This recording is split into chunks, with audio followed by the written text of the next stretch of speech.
Welcome to Aarti classes. This is going to be part 2 of retirement of a partner chapter. और आज मैं start करने वाली हूँ revaluation of asset and reassessment of liability topic से। Revaluation of asset and reassessment of liability का क्या मतलब होता है?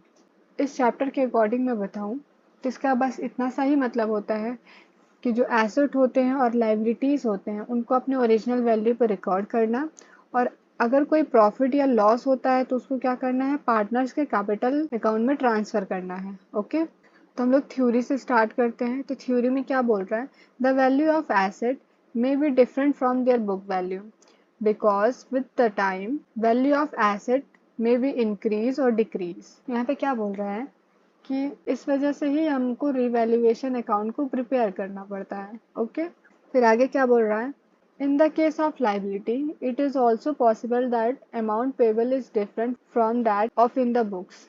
यहाँ पे सेम वही बोल रहा है कि लाइबिलिटीज के साथ भी वही हो सकता है, जो लाइबिलिटी पेबल है, जितना अमाउंट पेबल है वो क्या हो सकता है, ज़्यादा भी हो सकता है और कम भी हो सकता है जो बुक्स में रिकॉर्डेड है उससे। ठीक, तो उसको क्या करना है, अपने ओरिजिनल वैल्यू पे रिकॉर्ड करना है।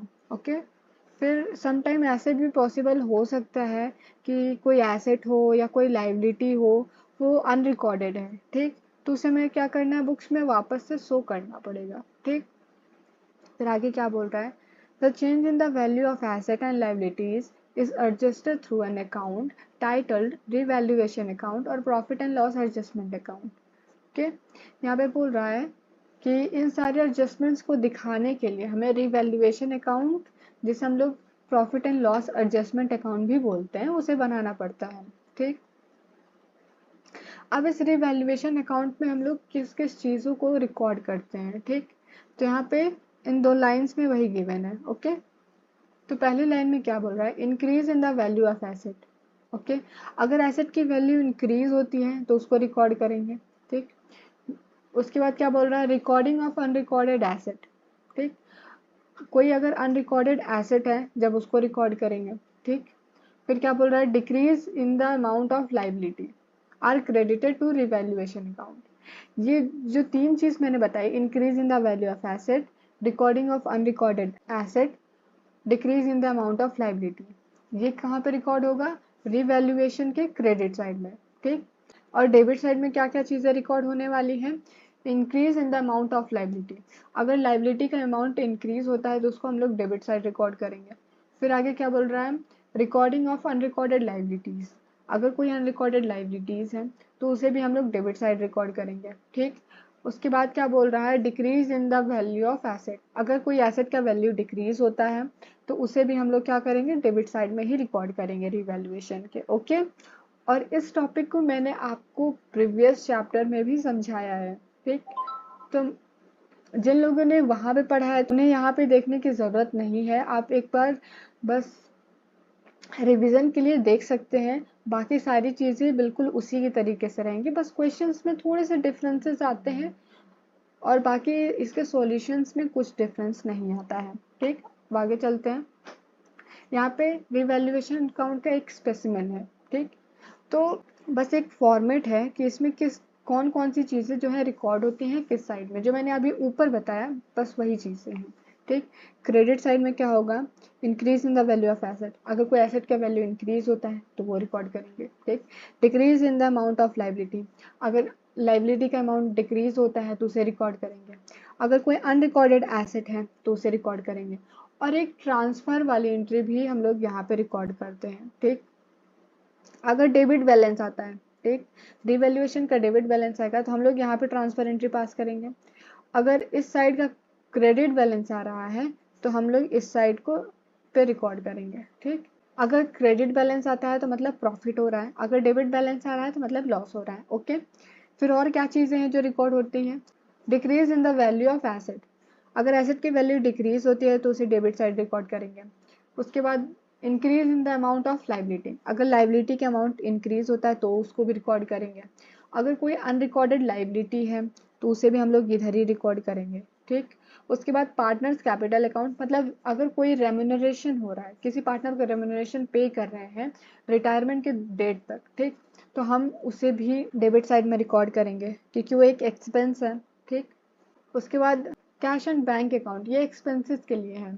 जैसे कि हम लोग कोई प्रोफेशनल हायर करते हैं और उसे जब हम लोग पेमेंट करते हैं तो वो वैसे एक्सपेंसेस के लिए या कोई और भी एक्सपेंसेस हैं तो उसके लिए हम लोग डेबिट साइड में ही रिकॉर्ड करते हैं। ओके, फिर आगे चलते हैं। इसका एक बार हम लोग जर्नल एंट्री को देखेंगे कि किस तरीके से हम लोग जर्नल एंट्रीज इसकी पास करते हैं। ठीक, तो पहली जर्नल एंट्री किस तरीके से होगी और किस केस के लिए है वो भी देखते हैं। For increase in the amount of asset. ठीक, अगर एसेट की वैल्यू बढ़ती है तो उस टाइम पे हम लोग कौन सी जर्नल एंट्री पास करेंगे। ओके, तो यहाँ पे जर्नल एंट्री क्या होगी, asset account debit to revaluation account. Okay, फिर सेकंड नंबर में क्या आता है, for decrease in the value of asset. अगर एसेट की वैल्यू डिक्रीज होती है तो हमने जो ऊपर जर्नल एंट्री पास की है उसका अपोजिट यहाँ पे आ जाएगा। ठीक, फिर उसके बाद क्या बोल रहा है, increase in the amount of liability. अगर लाइबिलिटी का अमाउंट इंक्रीज होता है तो उसकी जर्नल एंट्री क्या होगी, revaluation account debit to liabilities account. Okay, उसके बाद क्या है, decrease in the amount of liability चौथे नंबर के इसमें। ठीक, तो इसमें क्या करेंगे, liabilities account debit to revaluation account. Okay, फिर पांचवें नंबर में क्या बोल रहा है, for recording and unrecorded asset. अगर कोई अनरिकॉर्डेड एसेट है, ठीक, उसको रिकॉर्ड करने के लिए क्या एंट्री पास होगी, unrecorded asset account debit to revaluation account. Okay, फिर सिक्स नंबर में क्या बोल रहा है, for recording and unrecorded liability. अगर कोई अनरिकॉर्डेड लाइबिलिटी है उसको रिकॉर्ड करने के लिए हम कौन सी जर्नल एंट्री पास करेंगे, revaluation account debit to unrecorded liability account. Okay, उसके बाद हम लोग क्या करेंगे, जो ट्रांसफर एंट्री है उसको पास करने के लिए हम लोग दिखाएंगे किस तरीके से करेंगे। ठीक, अगर गेन आता है मतलब क्रेडिट बैलेंस आ रहा है, ठीक, तो उस टाइम पे हम लोग क्या जर्नल एंट्री पास करेंगे, revaluation account debit to partners capital या करेंट अकाउंट। ओके, अगर लॉस हो रहा है मतलब डेबिट बैलेंस आ रहा है, इसका मतलब ये हो रहा है कि क्रेडिट साइड कम अमाउंट आ रहा है और डेबिट साइड ज़्यादा आ रहा है, तो उस टाइम पे हम लोग क्या करेंगे, पार्टनर्स कैपिटल या current account debit to revaluation account. Okay, अब हम लोग आगे चलते हैं। यहाँ पे एग्जाम्पल है, एग्जाम्पल की मदद से हम लोग और भी अच्छे से इसको समझेंगे। ठीक, तो एग्जाम्पल में क्या बोल रहा है, A B and C were partners in a firm sharing profit and losses equally on 31st March 2017 their balance sheet was as follows। ठीक, यहाँ पे क्या बोल रहा है, ए बी सी पार्टनर्स हैं और उनका प्रॉफिट शेयर गिवन है वो है इक्वली। ओके, उसके बाद इनका बैलेंस शीट गिवन है, तो बैलेंस शीट में क्या क्या चीज़ें हैं वो चीज़ देख लेते हैं। सन्ड्री क्रेडिटर्स गिवन है और पार्टनर्स का कैपिटल अकाउंट गिवन है लायबिलिटी साइड में। ठीक, उसके बाद एसेट साइड में गिवन है cash at bank, bills receivable, debtors, furniture and land and building. Okay, उसके बाद आगे क्या बोल रहा है, on 1st April 2017 C retires and the following information is given. ठीक, यहाँ पे क्या बोल रहा है कि 1 अप्रैल 2017 को सी रिटायर हो रहा है और कुछ इन्फॉर्मेशन हैं वो गिवन है। तो पहला इन्फॉर्मेशन क्या है हम लोग वो देख लेते हैं। पहले इन्फॉर्मेशन में बोल रहा है debtor to the extent of ₹5,000 were unrecorded. 5,000 रुपए का अनरिकॉर्डेड डेटर है और डेटर क्या होते हैं, एसेट होता है। अब यहाँ पे अनरिकॉर्डेड क्या है, एसेट है, तो अनरिकॉर्डेड एसेट को हम लोग किस साइड रिकॉर्ड करते थे, क्रेडिट साइड में, तो इसे हम लोग किस साइड ट्रांसफर करेंगे, क्रेडिट साइड में रिवैल्यूएशन के। ओके, जब हम लोग क्वेश्चन पढ़ेंगे तो हम लोग इधर लिख भी सकते हैं यहाँ पे क्रेडिट। ओके, थोड़ा देर के लिए, उसके बाद फिर हम लोग जब ट्रांसफर कर लेंगे आप लोग इरेज कर दीजिए। ओके, तो सेकेंड नंबर में क्या बोल रहा है, furniture will be reduce by 10% and 5% provision for doubtful debts will be credited on bills receivable and debtors। यहाँ पे बोल रहा है फर्नीचर रिड्यूस हुआ है 10% से, उसके बाद क्या बोल रहा है 5% से डाउटफुल डेट्स बना है किस पे, बिल्स रिसीवेबल पे, उसके बाद डेटर्स पे, इस पे और इस पे डाउटफुल डेट्स बना है 5-5% से। ओके, तो ये क्या होगा, पहले देख लेते हैं फर्नीचर क्या है। फर्नीचर एक एसेट है, एसेट क्या हो रहा है, रिड्यूस हो रहा है, घट रहा है, तो उसको किस साइड रिकॉर्ड करेंगे, डेबिट साइड में। ठीक, उसके बाद दूसरे नंबर फिर इधर क्या बोल रहा है 5% से क्या बनाना है हम लोग को, डाउटफुल डेट्स बनाना है, मतलब प्रोविजन बनाना है, और प्रोविजन हमारे लिए क्या होती है, लाइबिलिटी होती है, तो उसे हम लोग कहाँ रिकॉर्ड करेंगे, डेबिट साइड में रिकॉर्ड करेंगे। ठीक, क्योंकि अब क्या हो रही है, हमारी लाइबिलिटी बढ़ रही है। ओके, उसके बाद 4 नंबर में क्या बोल रहा है, value of land and building will be appreciated by 20%। Land and building की वैल्यू है जो क्या हो रहा है, एप्रिसिएट हो रहा है 20% से। लैंड एंड बिल्डिंग क्या है, एसेट है, और एसेट क्या हो रहा है, एप्रिसिएट हो रहा है, मतलब बढ़ रहा है। और जब भी बढ़ेगा एसेट तो हम लोग किस साइड रिकॉर्ड करेंगे, क्रेडिट साइड में। ओके, उसके बाद क्या बोल रहा है, there being a claim of ₹8,050 against the firm for damages. एक क्लेम आया है डैमेजेस के लिए फर्म के अगेंस्ट। ओके, ₹8,050 का। ओके, तो ये क्या हुआ, जब भी कोई क्लेम आता है तो वो क्या होती है, हमारी लाइबिलिटी होती है। तो उस लाइबिलिटी को हम लोग को पे करना पड़ता है ना। तो लाइबिलिटी क्या हो रही है, बढ़ रही है, कितने से, ₹8,050 से। ओके, तो इसे हम लोग क्या किस साइड रिकॉर्ड करेंगे, डेबिट साइड में। ठीक, तो हम लोग ऊपर वाली एंट्री से करते हैं। यहाँ पे मैंने ऑलरेडी सॉल्यूशन बना रखा है, बस मैं आपको उसको बताऊंगी। तो यहाँ का पहले मैं दोनों का बता देती हूँ। लैंड एंड बिल्डिंग क्या हो रहा था, अप्रिसिएट हो रहा था। ठीक, तो हम लोग क्या किस साइड रिकॉर्ड करेंगे, क्रेडिट साइड में। ठीक, उसके बाद यहाँ पे लास्ट वाले केस में क्या बोल रहा है कि लाइबिलिटी बढ़ रही है। ठीक, एक नई लाइबिलिटी आई है, डैमेजेस के लिए क्लेम आया है, तो उसको हम लोग किस साइड रिकॉर्ड करने वाले हैं, डेबिट साइड में। तो यहाँ पे हम लोग लिख लेंगे। ओके, फिर ऊपर दोनों में क्या बोल रहा है, एक में है जो अनरिकॉर्डेड डेटर्स हैं। ठीक, अनरिकॉर्डेड डेटर्स है, इसका मतलब क्या हो रहा है कि अनरिकॉर्डेड एसेट है। अनरिकॉर्डेड एसेट को किस साइड रिकॉर्ड करते हैं, क्रेडिट साइड में। तो हम लोग कहाँ क्या करेंगे, इसको क्रेडिट साइड में रिकॉर्ड कर देंगे। ठीक, उसके बाद दूसरे नंबर में क्या बोल रहा था, फर्नीचर रिड्यूस हो रहा था और 5-5% से प्रोविजन बन रहा था बिल्स रिसीवेबल पे और डेटर्स पे। ठीक, ये दोनों ही लाइबिलिटीज हैं।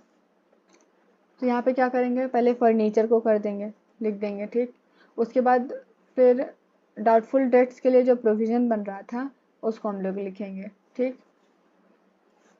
अब यहाँ पे क्या हो रहा है कि जब इसको बैलेंस किया गया, इसका क्रेडिट बैलेंस आया। ठीक, अब क्रेडिट बैलेंस आया है तो हम लोग डेबिट साइड में ट्रांसफर एंट्री लिखेंगे और इसको ट्रांसफर करेंगे किसके, ओल्ड पार्टनर्स के कैपिटल अकाउंट में। ठीक, इनके ओल्ड प्रॉफिट शेयरिंग रेशियो में, और इनका ओल्ड प्रॉफिट शेयरिंग रेशियो कितना था,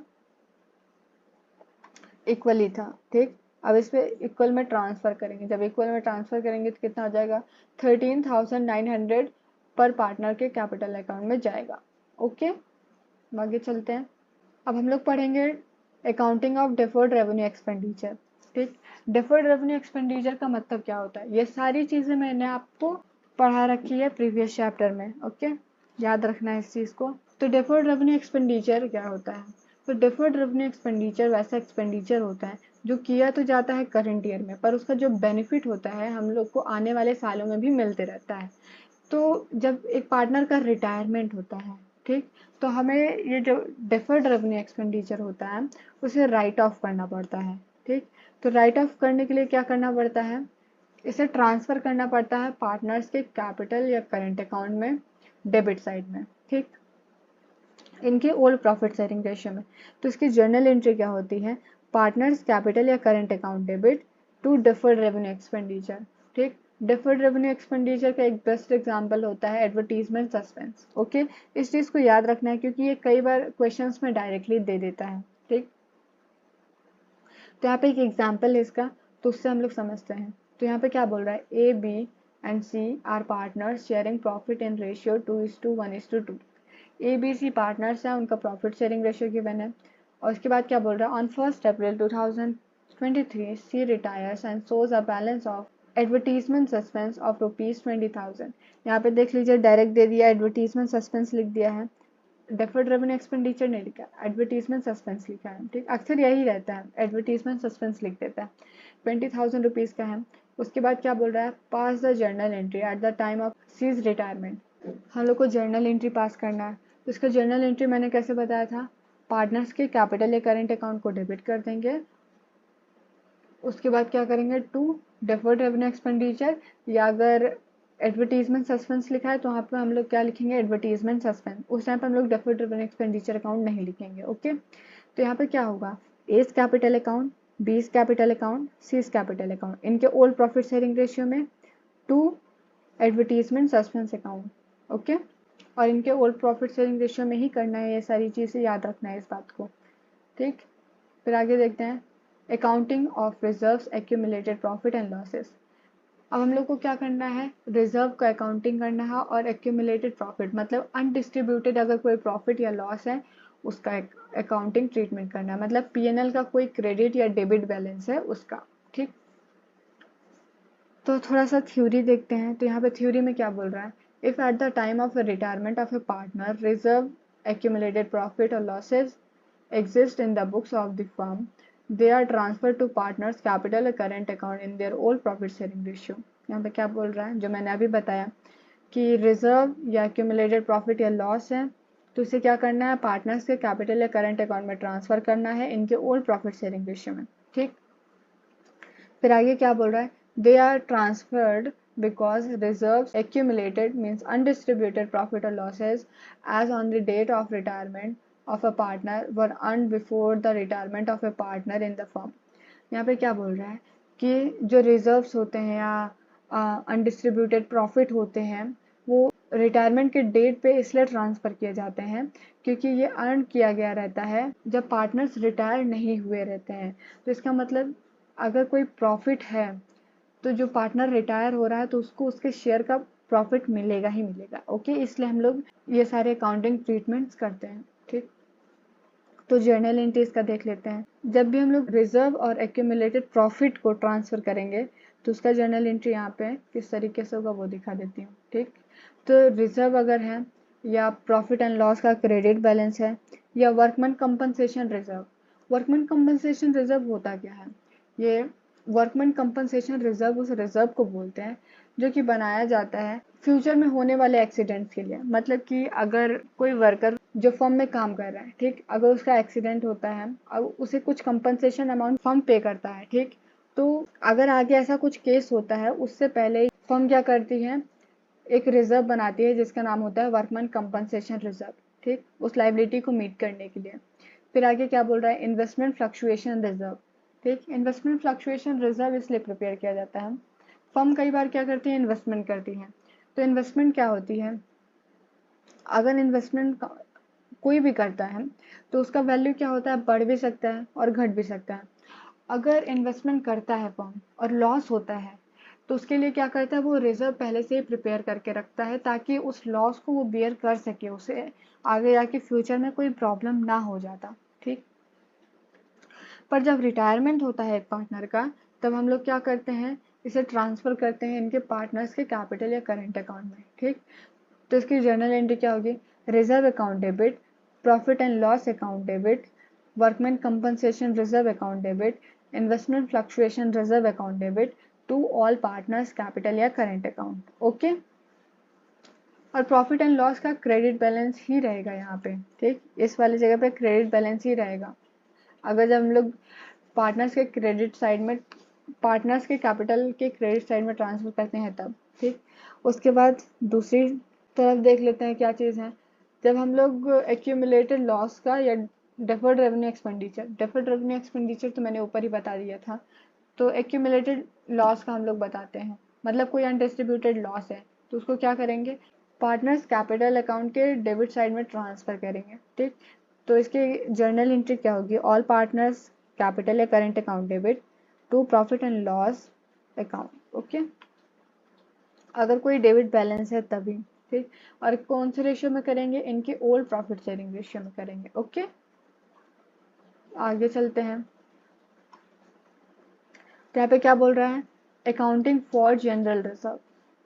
जनरल रिजर्व की अकाउंटिंग हम लोग किस तरीके से करते हैं। ठीक, तो जनरल रिजर्व होता क्या है, जनरल रिजर्व एक फ्री रिजर्व है जो कि यूज़ किया जा सकता है जैसा कि पार्टनर्स चाहें, जिस किसी भी काम के लिए वो चाहें उसके लिए यूज़ कर सकते हैं। इवन कि ये लोग इन्वेस्टमेंट फ्लक्चुएशन रिजर्व की जगह भी उसको यूज़ कर सकते हैं, वर्कमैन कंपनसेशन रिजर्व है उसके जगह पे भी यूज़ कर सकते हैं उस रिजर्व को। ठीक, ये रिजर्व इसीलिए इसको फ्री रिजर्व्स कहा जाता है। ठीक, फिर आगे क्या बोल रहा है, if question does not specify the use of general reserve it is distributed among partners in their old profit sharing ratio. यहाँ पे क्या बोल रहा है, अगर क्वेश्चन स्पेसिफाई नहीं करता है जनरल रिजर्व के यूज के बारे में, इसे डिस्ट्रीब्यूट कर दिया जाएगा पार्टनर्स में इनके ओल्ड प्रॉफिट शेयरिंग रेशियो में। ओके, तो एग्जाम्पल्स हम लोग समझते हैं इसको, देखते हैं किस तरीके से क्वेश्चंस गिवन रहते हैं। तो यहाँ पे क्या बोल रहा है, A B and C are partners in a firm sharing profit in the ratio 5:3:2। A B C partners है, उनका प्रॉफिट शेयरिंग रेशियो गिवन है। फिर आगे क्या बोल रहा है, on 1 April 2023 C retired, C retire हो रहा है 1 अप्रैल 2023 को। फिर आगे क्या बोल रहा है, on the date of seize retirement the firm had balance in general reserve of ₹1 lakh, pass the journal entry for distributing general reserve on C's retirement. यहाँ पे क्या बोल रहा है कि जब सी रिटायर हो रहा था जिस डेट को, उस डेट में क्या था, एक जनरल रिजर्व का बैलेंस था जिस 1 लाख रुपए का। तो अब हम लोग को इसको क्या करना है, डिस्ट्रीब्यूट करना है पार्टनर्स में। तो इसके लिए जर्नल एंट्री पास करनी है। तो जर्नल एंट्री किस तरीके से होगी, general reserve account debit to all partners capital account. तो ऑल पार्टनर्स में कौन कौन है, ए है, बी है और सी है। तो इनके ऑल प्रॉफिट शेयरिंग रेशियो में इसको ट्रांसफर कर देंगे। ठीक, फिर आगे चलते हैं। अब हम लोग देख लेते हैं accounting of workman compensation reserve.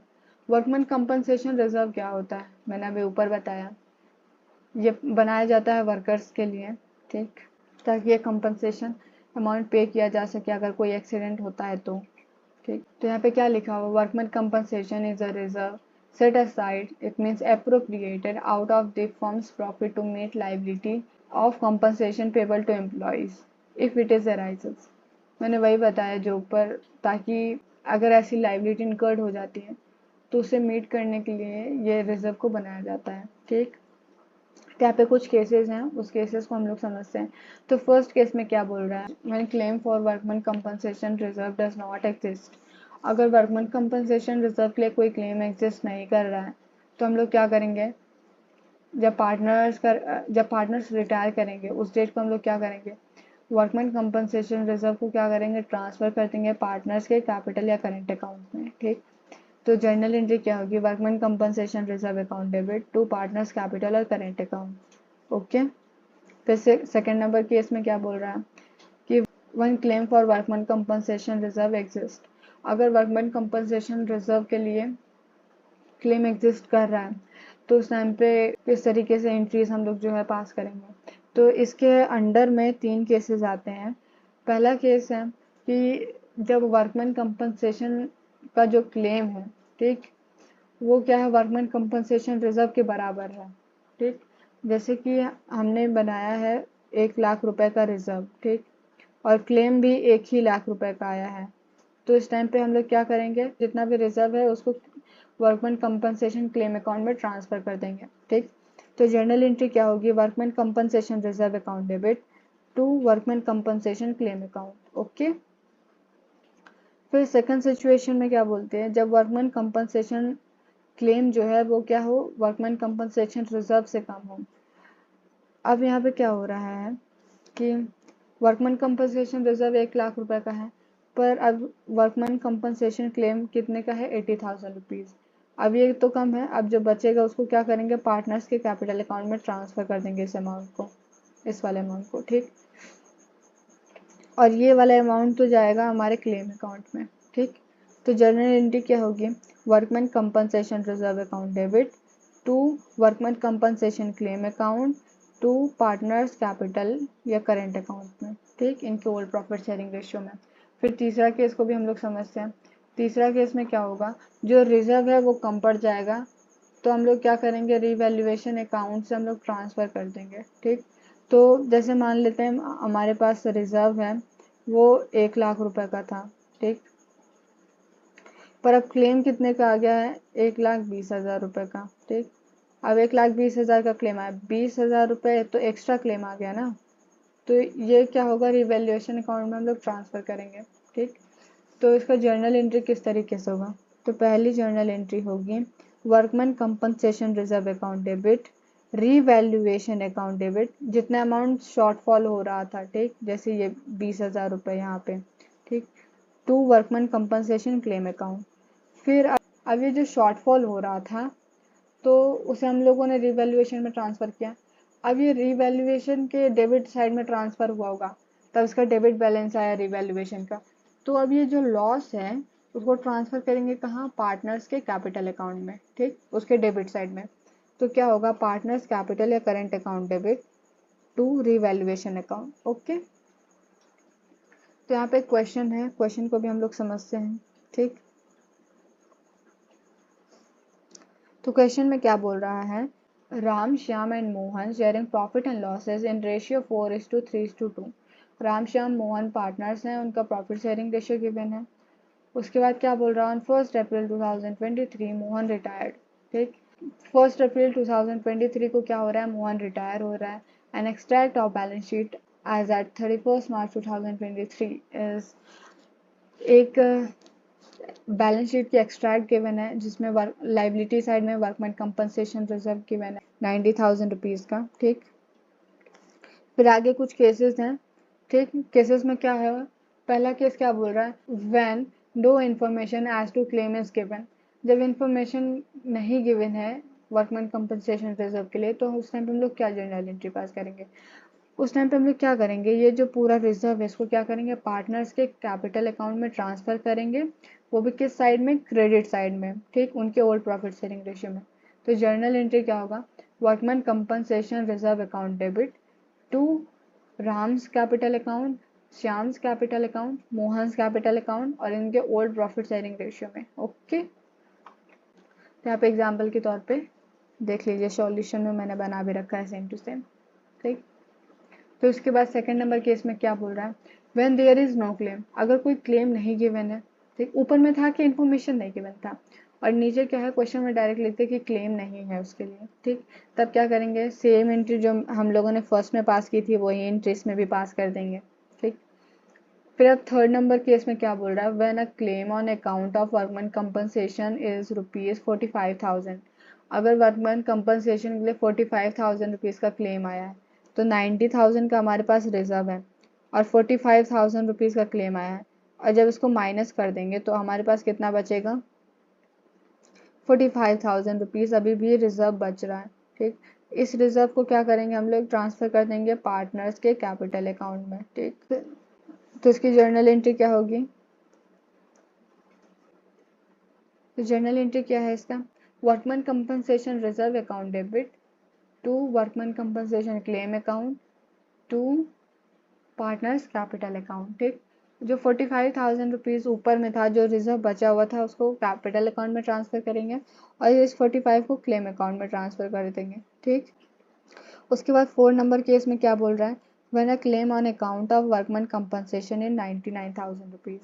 ठीक, अब यहाँ पे क्या हो गई है, जो हमारे पास रिजर्व थी वो कम पड़ गई है, मतलब 99,000 रुपीज़ की तो रिजर्व थी और क्लेम कितने का आ गया, 99 का आ गया, मतलब 9,000 रुपये क्या है, कम पड़ गए। अब ये क्या करेंगे, हम लोग रीवैल्यूएशन में ट्रांसफ़र करेंगे और उसके बाद इस लॉस को कहाँ करेंगे, पार्टनर्स के कैपिटल अकाउंट में। ठीक, तो इसका जर्नल एंट्री क्या होगा, यहाँ पे मैं दिखा देती हूँ ताकि अच्छे से समझ में आपको। Workman compensation reserve account debit, फिर जैसा मैंने बोला था रीवैल्यूएशन को ट्रांसफ़र करेंगे रीवैल्यूएशन में, तो रीवैल्यूएशन अकाउंट डेबिट जो शॉर्टफॉल का अमाउंट था उससे, ठीक, to workman compensation claim account. अब ये जो रीवैल्यूएशन का है इसको क्या करेंगे, पार्टनर्स के कैपिटल अकाउंट में ट्रांसफ़र करेंगे। ठीक, तो क्या हो जाएगा, partners capital account debit to revaluation account. ठीक, उनको ओल्ड प्रॉफिट शेयरिंग रेशियो में। ठीक, अब ऊपर में क्या बोल रहा है, एक और केस बचा हुआ है उसको भी देख लेते हैं। ठीक, तो यहाँ पे क्या बोल रहा है, when a claim on account of workman compensation is 90,000।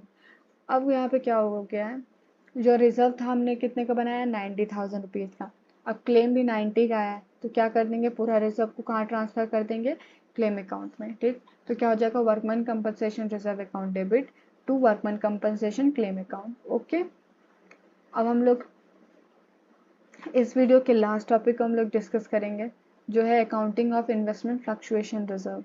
Investment fluctuation reserve के लिए आप लोग को ध्यान से देखना पड़ेगा, जो चीज़ मैं बताऊंगी आपको कुछ कंपैरिजंस करने पड़ेंगे, तब आपको कुछ वैल्यूज़ निकलेगा। ठीक,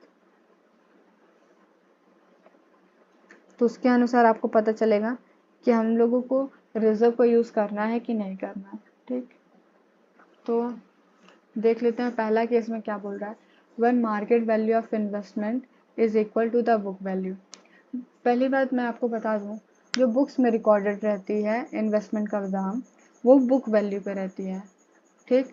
जो हम लोग मतलब कॉस्ट पे रिकॉर्डेड रहती है, ठीक। जैसे कि हम लोगों ने कोई स्टॉक परचेज किया, इन्वेस्टमेंट किया तो स्टॉक परचेज किया। अब वो स्टॉक 1 लाख रुपए की है तो वो बुक्स में रिकॉर्ड होगा 1 लाख पे, ठीक। ये बुक वैल्यू हो गई। अब स्टॉक का वैल्यू क्या है, इंक्रीज हो रहा है, तो वो क्या हो जाएगी, मार्केट वैल्यू हो जाएगी, ठीक। मार्केट में उसका दाम बढ़ रहा है, ठीक। अगर मार्केट वैल्यू बढ़ जाएगी तो उसको क्या कर देंगे, पार्टनर्स के कैपिटल अकाउंट में ट्रांसफर करेंगे। अगर मार्केट वैल्यू क्या हो जाएगी, बुक वैल्यू मतलब जो कॉस्ट पे हम लोगों ने रिकॉर्ड किया है बुक्स में उससे कम हो जाएगी, तो हम लोग क्या करेंगे, रिजर्व्स का इस्तेमाल करेंगे, ठीक।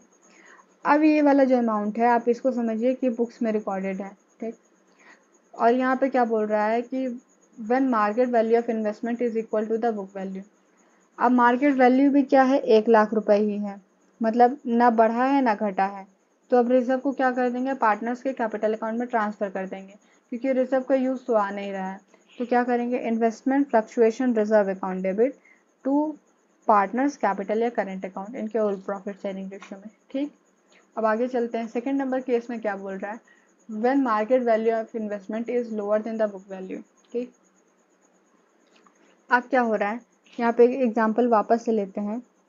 1 लाख रुपए हम लोग मान लेते हैं वापस से कि ये बुक वैल्यू है, ठीक। ये क्या हो गई, बुक वैल्यू, ठीक। अब क्या हो रहा है कि अब इसमें भी 3 केस होते हैं कि कितना कम हुआ है, मतलब रिजर्व के बराबर है कि नहीं है, जितना मतलब शॉर्टफॉल हुआ है अमाउंट में, ठीक। या रिजर्व से ज़्यादा है या रिजर्व से कम है या रिजर्व के बराबर है, वो चीज़ हमें देखना पड़ेगा, ठीक। तो पहले केस के अनुसार इसमें हम लोग समझते हैं कि कैसा सिचुएशन होगा, ठीक। Fail in the value of investment is less than the investment fluctuation reserve. अब क्या हो रहा है, हम लोगों ने रिजर्व बना रखा है 20,000 रुपये का, ठीक। तो हम लोग यहाँ पर लिख लेते हैं 20,000 रुपये, ठीक। ये हमारा रिजर्व है। अब क्या हो रहा है कि जो हमारी मार्केट वैल्यू है इन्वेस्टमेंट की, वो क्या हो रही है, 90,000 रुपीज़ हो रही है, ठीक। अब यहाँ पे क्या हो गया कि जो मार्केट वैल्यू है वो तो घट गई है, तो अब रिकॉर्ड करेंगे हम लोग इस पे। तब ये जो लॉस हुआ है 10,000 रुपीज़ का, ये क्या होगा, रिजर्व से हम लोग ट्रांसफ़र करेंगे, ठीक। और उसके बाद अब इसमें अगर कुछ पैसा बच जाता है तो उसको क्या करेंगे, हम लोग ट्रांसफ़र कर देंगे पार्टनर्स के कैपिटल या करेंट अकाउंट में, ठीक। तो क्या होगा, investment fluctuation reserve account debit to investment account, ये वाला वैल्यू, ठीक। उसके बाद टू पार्टनर्स कैपिटल अकाउंट, अगर इसमें कुछ वैल्यू बच जाता है, जैसे हम लोगों ने 20 में से 10,000 दे दिया, फिर कितना बचेगा, 10,000 का रिजर्व बच जाएगा, तो उसको क्या कर देंगे, पार्टनर्स कैपिटल अकाउंट में ट्रांसफर कर देंगे, ठीक। अब हम लोग दूसरा केस समझते हैं, ठीक।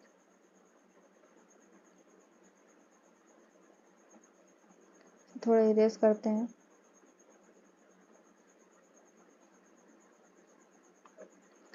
तो दूसरे केस में क्या बोल रहा है, fall in the value of investment is equal to the investment fluctuation reserve.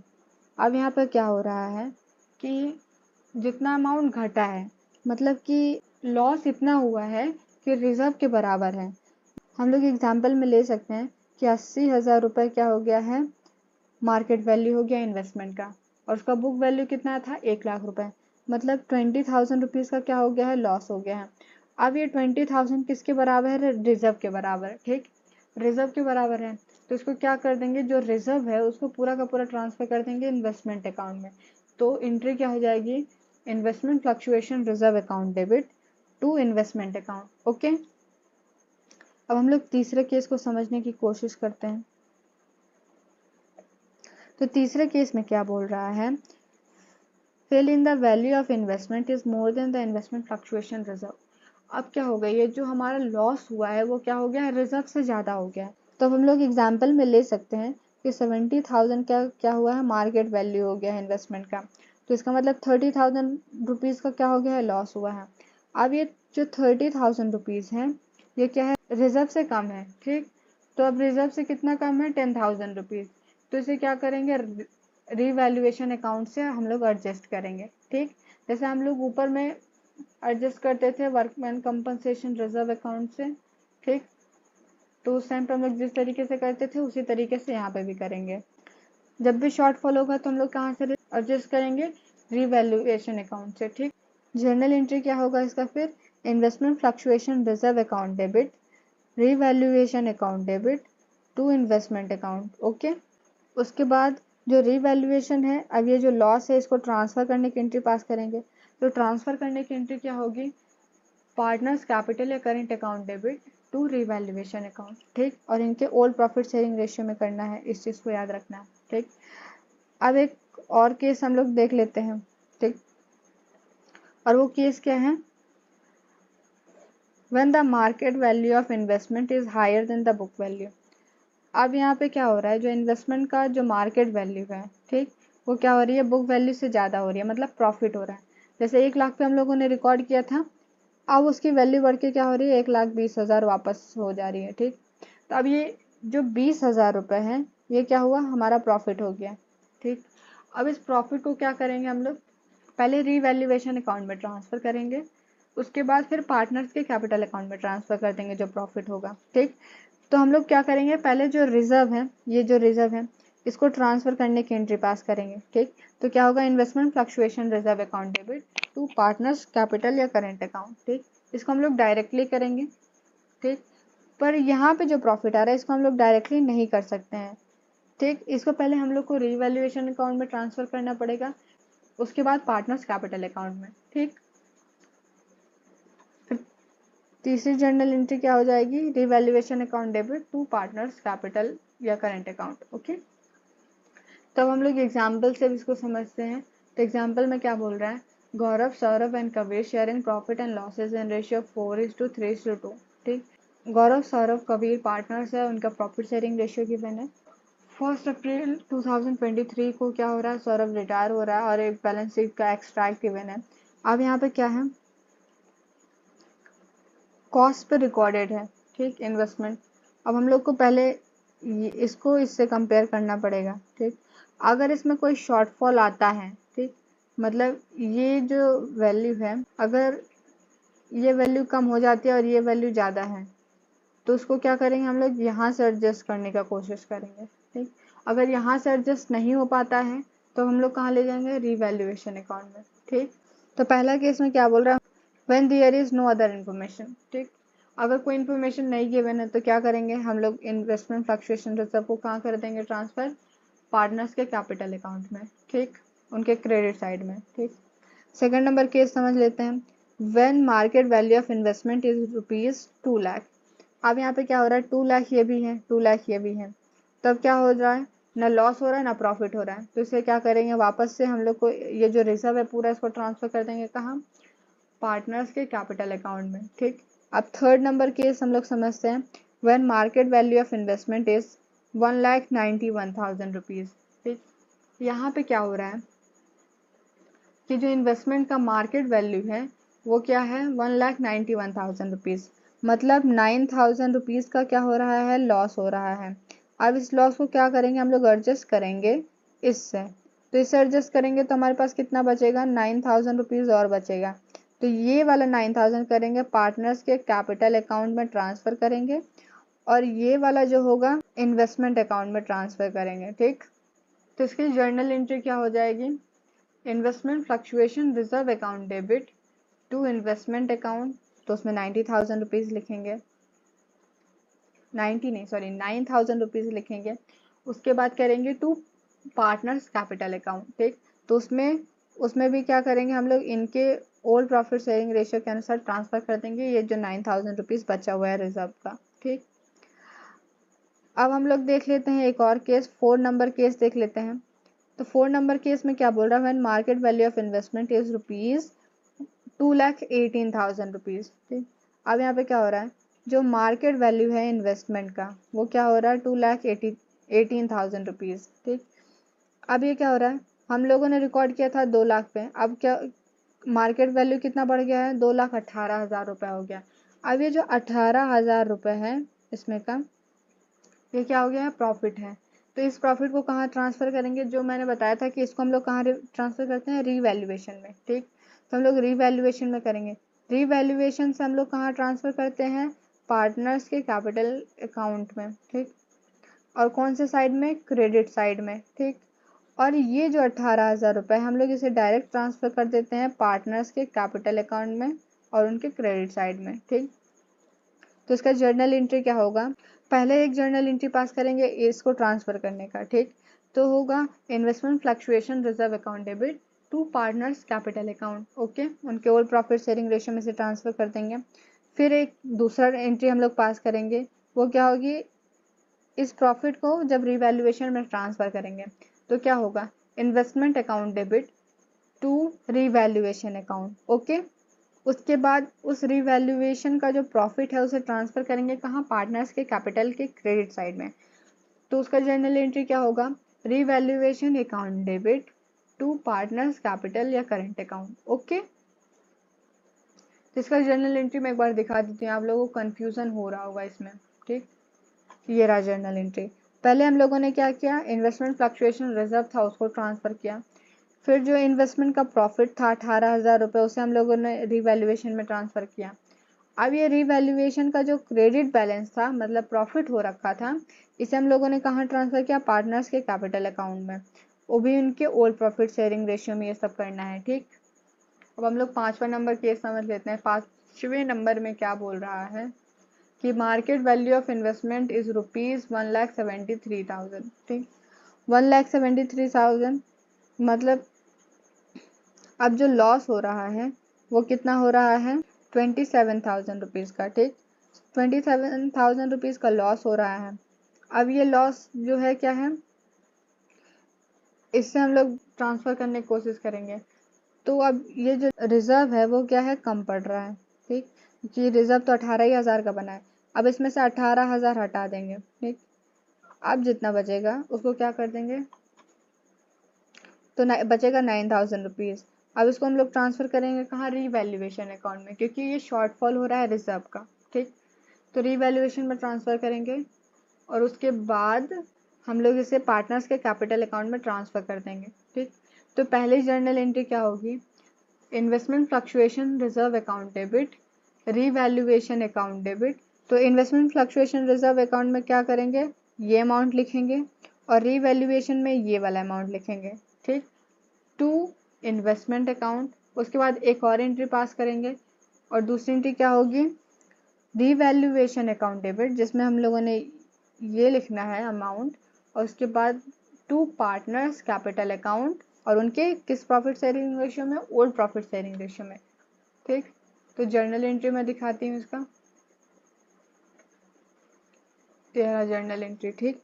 तो पहला एंट्री क्या है, investment fluctuation reserve account debit, तो हम लोगों ने जितना रिजर्व था वो लिखा।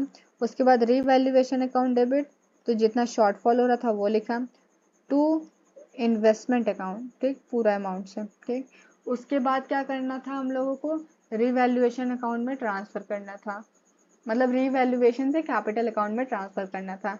तो हम लोग क्या करेंगे, पार्टनर्स के कैपिटल अकाउंट को डेबिट करेंगे, ठीक। तो क्या होगा, Gaurav's capital account debit, Saurav's capital account debit to revaluation account, ठीक, इनके ओल्ड प्रॉफिट शेयरिंग रेशियो में, ठीक। बस ये टॉपिक यहीं ख़त्म होता है आज के लिए, बस इतना ही, मिलते हैं नेक्स्ट वीडियो में।